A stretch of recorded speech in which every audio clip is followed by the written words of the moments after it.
Hello! So, I've got something a little bit different to look at today. I promised in my last video that I would go through my list for the UK Masters Open, just kind of talk about each of the units, how well I thought I used them, whether or not I thought they were decent units for the army, and what I'd change for future games. So here's the list that I'm going to be looking at. It'll be in the comments as well below, and if you've watched any of the games from the UK Masters Open, as there were 6 of them, it's what I used in each of them. Obviously I've got highlighted units there. There are a couple of them in bold. That's because we used detachments for the UK Masters Open. Up to 1,000 points can be different in either list. Here's my other detachment, which I didn't use once, which I just wanted to talk about very quickly, because I didn't use it at all. It basically was a waste of an opportunity, really. I wanted to take a look at the Damsel Wizard Master on a Pegasus, but I think with a different list that'll be fine. I think specifically Shamanism on a Pegasus would be really good, or well, better than the other 2 options, because it gives you scarification and you can be a little bit safer putting her into combat with a unit of Pegasus Knights that she might be with. But specifically it was the Brigands and the Scorpions. It just, taking out the Questing Knights took out one of my 3 main combat units, really, and you know, that just wasn't worth it in any of the games. Like, a little bit of strength 3 shooting and a pair of Scorpions just it's not worth that. And then on top of that, I make the Wizard Master really vulnerable. So, you know, it was a wasted opportunity. So, my Renown Duke on Hippogriff. I think he was very, very good or could have been very good in some games. You know, for example, against the Vampire Covenant in Game 5, he did inflict 2 lethal strike on the Court of the Damned, which of course would have multiplied into D3 wounds each, so he had a chance of one-shotting it, but of course it had a 4-up Aegis that saved one of the wounds. In Game 1 he was really good. He attracted an awful lot of shooting and magic, but I got quite lucky, especially with my Druidism magic, to keep him alive for so long. So for, how many points is he? For the 700 points that I was paying for him, I think might be a little bit on the expensive side for what he was doing for me. Particularly because he's my general as well, so if I lose him, that's 900 points that I give up there. And on top of that, with him being the general, I couldn't be as free with his movement as I might have liked to be. With the Fly 16, the light troops, you know, he's very resilient to shooting and magic and in combat, but I have to stick near the rest of my army to, you know, actually do general things. So going again with another list, I'd prefer a general on a horse, probably, just so I can keep him in a unit and buff them that way. If I wanted to take a Hippogriff, then I need to commit to the Flying Circus, really, I think. Or make a list that's less reliant on leadership quite so much. So maybe in an MSU type list. Next up is my Divination Damsel. She was really great in like all of the games, like really, really solid. Having Unerring Strike and Fate's Judgment was fantastic in every single game. I think a lot of that might be down to the matchups. Like, I played Demons and Cultists for the first 2 games, and then I got Warriors and Vampire Covenant, so against all of that, I've got a decent target for Divine or ignoring special save magic missiles. So Demons obviously is a good one. Warriors of the Dark Gods, she threatened the Feldrak Elders with that. And then, of course, with the Dragonfire gem, that was like the perfect matchup for her. So tanking the Chosen Lord in combat for so long was interesting. She was very useful in the Vampire game as well. The magical attacks provided to the Questing Knights helped me kill a couple of those towards the end of the game, and the magic missiles helped hold back the Wraiths a little bit as well. Basically, it was good magic, and you don't often get the chance to play with anything other than Druidism with Kingdom of Equitain, so I think it was a nice change. I'm not sure it was good enough to replace Druidism. Just growing back Knights is so very good for Equitain because of the low model count and the models being very expensive. But it was nice to try something else, and I think she worked pretty well. Like, I was never disappointed with the magic. The combat buffs are always great. Solid choice, I'd say. The Grail Paladin, so he was my BSB and he had the Crown of the Wizard King. He got Shamanism in the first game, then Divination, Awaken the Beast, Know Thine Enemy, Fireball, Hand of Heaven in Game 5, and Healing Waters in the 6th game. So, more than anything, having Crown of the Wizard King on there was really, really fun. just having like a random spell every game that may or may not have been useful. Like generally they were, like just it's either going to be a combat buff, which is great for a combat army, or it's going to be a magic missile, which is great for an army that doesn't have an awful lot of shooting. So there wasn't a game where I felt I was disappointed with the spell that I rolled. As for the rest of his build, though, he just didn't make enough of a difference in combat, because he's in with the Grails, so he's providing combat res for them with his banner, which was really, really good for them, but like actual combat power, spending like 345 points on him, he's not doing enough in combat. He needed to be killing stuff along with the rest of the Grails, and that came back and bit me a couple times, where he was caught with the Orders in the second game. My Grail Knights and the Paladin couldn't kill 4 warriors in game 3. So, probably too many points on a character that should be more geared towards combat rather than magic. My Druidism Damsel was, I as I said when I was talking about the Divination Damsel, I can't play... you can, but, like, I think more comfortably you play Equitaine with Druidism to get access to Summer's Growth and the Fountain of Youth, the attribute spell. So, particularly games 1, 5, and 6, I grew back, 5 or 8 wounds in those games.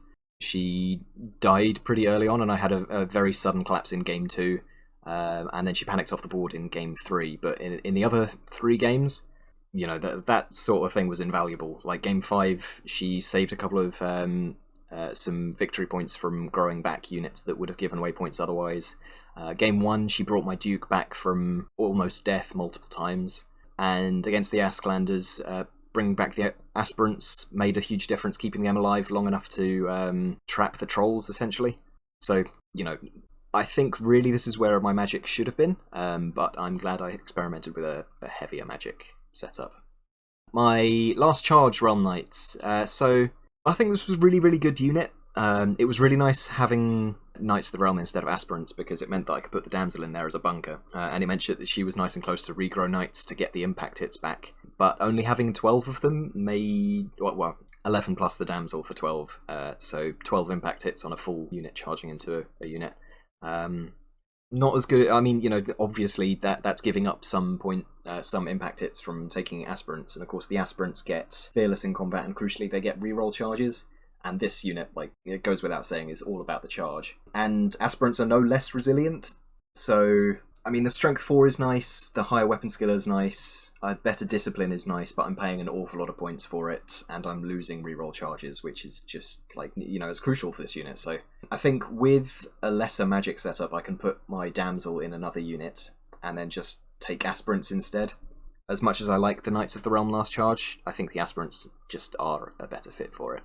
That said, I think it's probably, it depends on the rest of the army. Like, if I've got more than one Damsel, or if I have decent magic resistance elsewhere, I guess. I mean, I could put a Unicorn in here. I've been thinking about that for future games. If I put a Unicorn Damsel in here, then it gives the unit Forest Strider, which is really good because it means that it can keep stubborn in Forest and they can ignore the dangerous terrain in there. And it just means I can be more free with this unit. Because more often than not, in game 3 I lost a couple of guys going through ruins to kill wretched ones. In game 1 I lost an awful lot of guys going through that forest to kill the Maw. So I think that might be a change that I make in the future. And that means that I can keep the Knights of the Realm instead of going aspirants, but it'll be worth checking out how the aspirants do with the Banner of the Last Charge next time. Next couple of units are just filling out the rest of my core. So I had a unit of 6 Knights of the Realm with full command, and that's a really fantastic unit. For under 300 points I get a unit that can break steadfast. It brings a charge, a banner, and a rank, and then if it gets into the flank then it brings out an extra combat res. With discipline 8 it's pretty independent relatively, and of course with armor, a 2-up armor and the blessing, it's very, very resilient as well. And of course with access to Druidism I can grow them back as well. So this was a really good investment, and definitely what I'll be looking to fill in my core with, in future games. I was less pleased with the aspirants. That jump down to discipline 7 and a weapon skill and defensive skill of 3 is sort of naff, and of course they don't bring in a rank. I didn't give them a banner. I suppose I could go for 6 aspirant knights, but at that point I'm paying as much as I would do for Knights of the Realm. So, you know, they were okay, but the Knights of the Realm performed better in every game. My Grail Knights, so incredibly resilient, going up to Resilience 4 is massive for them. It means that, you know, bows are wounding them on 5, and then Strength 4 shooting is wounding them only on 4s. And that makes a big difference, especially with having a 5+ Aegis all the time. But they weren't quite as impactful in combat as I had hoped they would be. I think that's probably more down to me than the unit, so I won't be taking them out of the list anytime soon, because it's still a very intimidating unit for my opponent, and of course Divine Attacks is great against some armies. You know, it stopped the Wraiths from going into them when they went into the quests instead in Game 5, and of course playing Demons Game 1 was really, really good for them. The Oriflamme banner, though, on the other hand, out of the 5 games where of course it makes a difference in the Makar game, but that's an army swap. But out of the 5 games that I played with the Equitain, the only good matchup for my pretty expensive banner enchantment was the Asklanders, and that was a big ranked up blocky infantry army, so I couldn't really just go barreling into the front of them. So I think the Oriflamme banner will change, but I will continue to use Grail Knights to see if I can get some better mileage out of them in future games. My Questing Knights, on the other hand, I was very, very pleased with. They're basically the same price as Knights of the Realm, but they come with a great weapon that can be used with a shield. I can use that as Light Lancers on the charge. So really, really fantastic. Like, they're bringing in plenty of ranks and the combat res for breaking Steadfast and just breaking units. And were really, really good in every combat they got into, particularly against Fear Causers. Of course, that's obvious, but they were really good. They squashed the Vampire Spawn with very little trouble. Of course, they got into the flank, but they made very short work of them still for a unit that costs almost double what they do. I think I had combat some magic, but considering how much cheaper these guys are than Questing Knights, and as much as I said, you know, I'd like to continue using Grail Knights, I think the Questing Knights might be the way to go. They're just a lot more versatile, and with more of them, there's more room for error with, you know, how I use them and stuff. And of course, they don't have Fearless. Like, they're immune to fear, but they don't get the... they can flee things if they really need to, so they're just a lot more versatile. There's a lot more of them. They bring more combat res. They're better at killing things. Like, they get far fewer attacks, but, you know, those attacks are strength 6 AP3 and not 4 AP1. So, you know, in future games I'll be looking at potentially taking more Questing Knights and fewer Grails, because I think it might just suit my playstyle better. Not an awful lot to be said about the Omen Outriders. They were chaff. 2 units would probably be better than 1, and I could have done with some more armor rather than just a 5+ armor save. And potentially bows so that I can use them at range. I mean, I'm not expecting an awful lot from them, but you know, if they're out and hiding for the turn, that's all they're doing. And if they've got bows, then they can at least be chucking some shots at other chaff, try and wipe them out. And finally, my Pegasus Knights. So I was really surprised at how often I ended up just using them as chaff and redirectors. I mean, they're very good at it with fly, light troops, a march of 16. You know, they're very good at getting into the spot where I need them to be to block things or redirect stuff. And of course, they've got good armor, so they can tank, you know, the right sort of enemy as well. Like Game 5, they tanked a Ghoul Horde for me to protect my general while he was attacking the court. And only lost on combat res and then outran them. But I mean, I'm paying 350 points for this unit. I could have taken a Green Knight instead. I could have taken the questing. I could have taken these guys out. Had another unit of Yeoman Outriders, and then had 200 points plus to play with. So I think without multiple units of these, or without flying characters, they're sort of not worth it, unless you're happy paying this much for your chaff. Of course, you know, they get to do other jobs than that, but you know, Game 3 in particular, they were really, really good at holding up that warrior block by just sitting in front of them, because they couldn't get round them, and then I made a mistake that kind of, you know, broke that. So I was impressed with this unit, but I'm less impressed with how much I have to pay for them, so I think this might be one on the chopping block going forwards.